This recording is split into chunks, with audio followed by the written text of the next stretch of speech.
Greetings, friends and fellow freelancers. Welcome back to another episode of Tabletop Mercenary. As writers, as creators, we are used to wearing a lot of different hats in order to get our projects completed. We have to write fiction, we then need to turn around and do game mechanics, we then need to also include historical research, research on legal definitions, we need to figure out page layout and mechanical specifications for publishing platforms. We have to do a lot. And while some of us can't afford to hire freelancers to do some of these jobs for us, we are still used to being very flexible and pivoting to a whole lot of different options. But the hat most of us don't want to wear, and is ironically one of the most important ones to put on, is salesperson. And most of us who like writing books, who like making games, don't actually like doing sales. But it is unfortunately one of the most important parts of the job, and if you neglect it, you're probably not going to be able to make a living doing this. Now, to back up and expand what it is I'm talking about. When you create a game, and this is very generalized, so keep in mind this is one of those exceptions prove the rule, but if you, as a creator, sit down and make a game, and you want to release that game to the public, you could spend years of effort, you could spend all sorts of time and energy to create a unique setting and to come up with fun new mechanics and to talk about all of these things that'll really get your public engaged. And if you just take that book, it could be an amazing book, it could be the greatest game that anyone's ever seen. If you just put it out on the market and nobody's heard of it, aside from your inner circle, your friends and family, you're probably not going to make any sales. And that can be very frustrating because that can be years of effort that you have put in and possibly lots of financial costs to pay other writers, to pay other artists, to pay layout people that you're not going to recoup. And it's not because your game isn't good. It's not because there aren't people out there who would like playing it. It's just because oftentimes it didn't sell.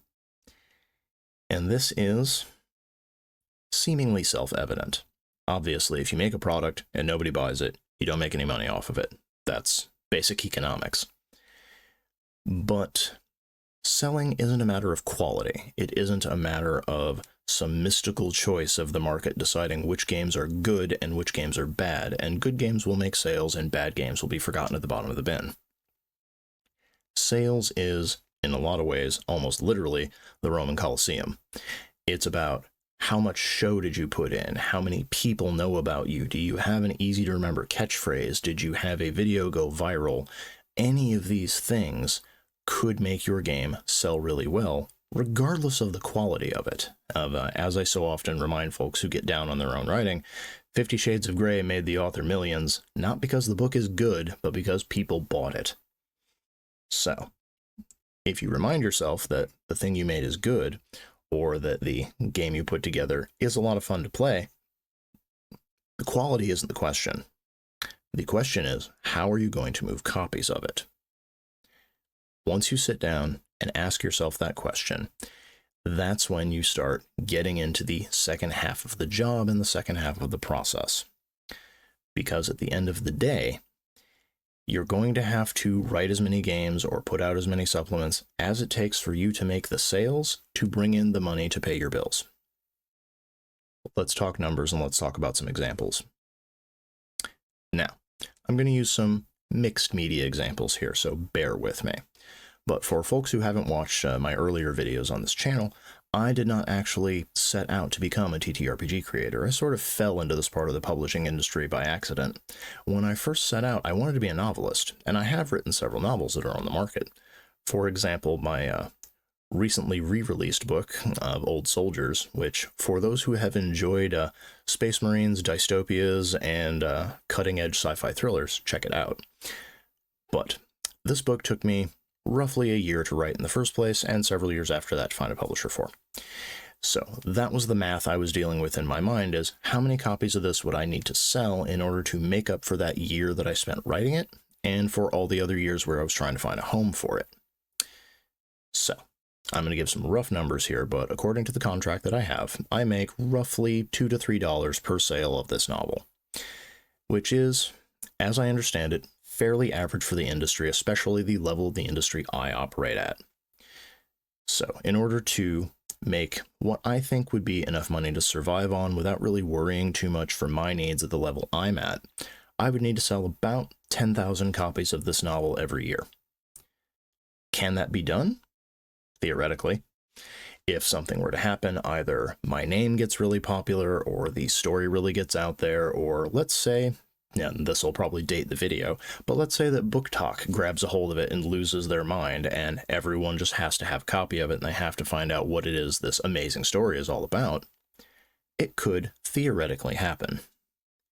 It hasn't, and I am of the opinion it probably won't.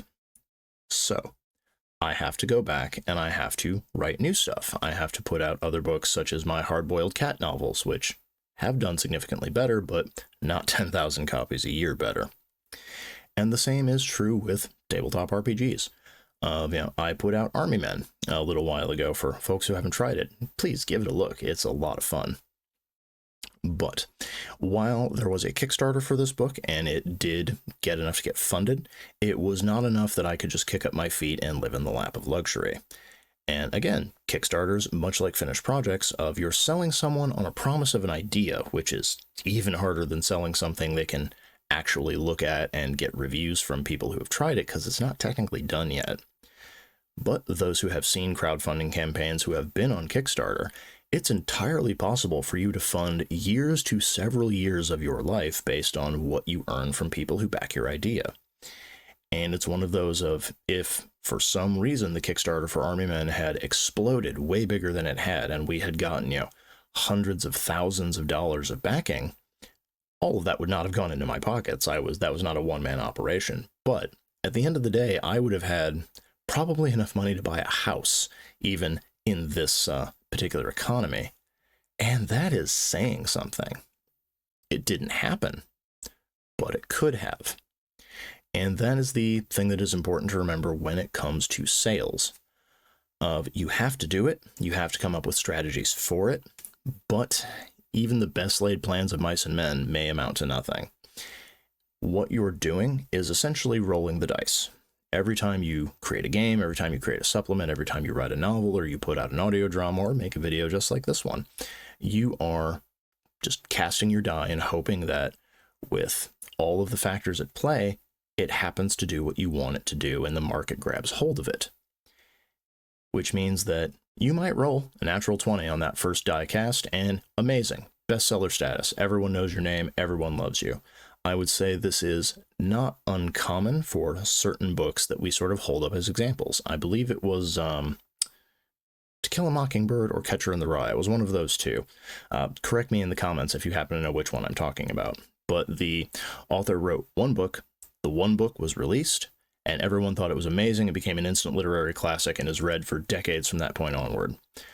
At that point, we didn't see anything else from them till after they were dead, and that was an unreleased manuscript that was put out against their will.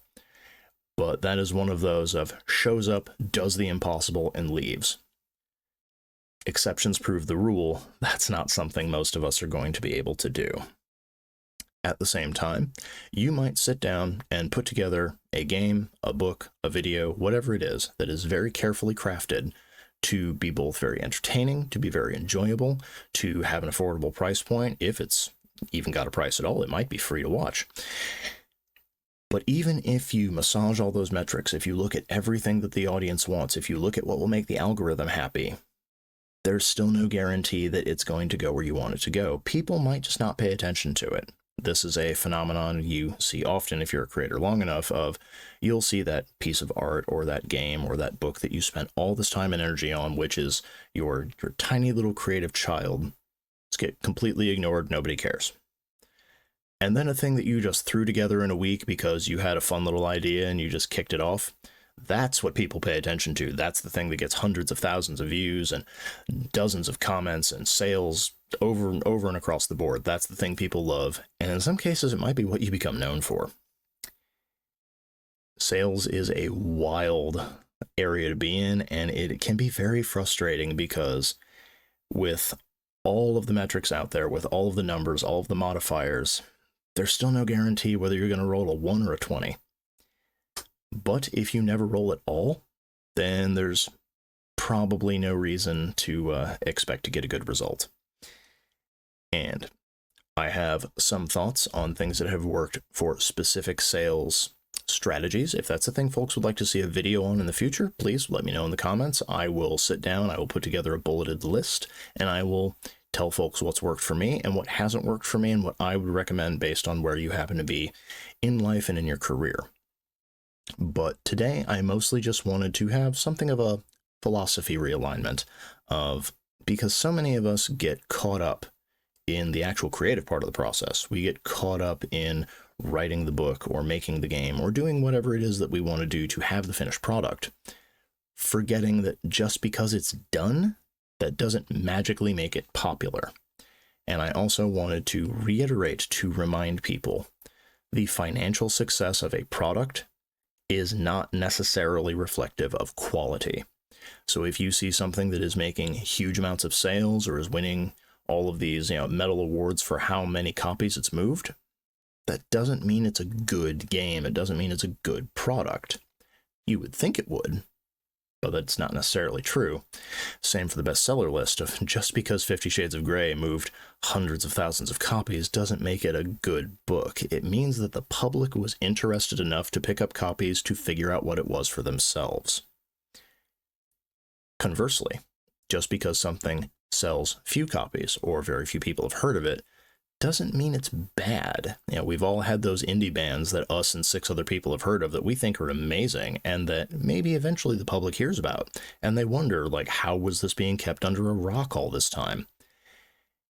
Your success financially when it comes to numbers, copies moved, downloads had, numbers of reads and articles had, is only tangentially, in the most minuscule of ways, attached to your quality.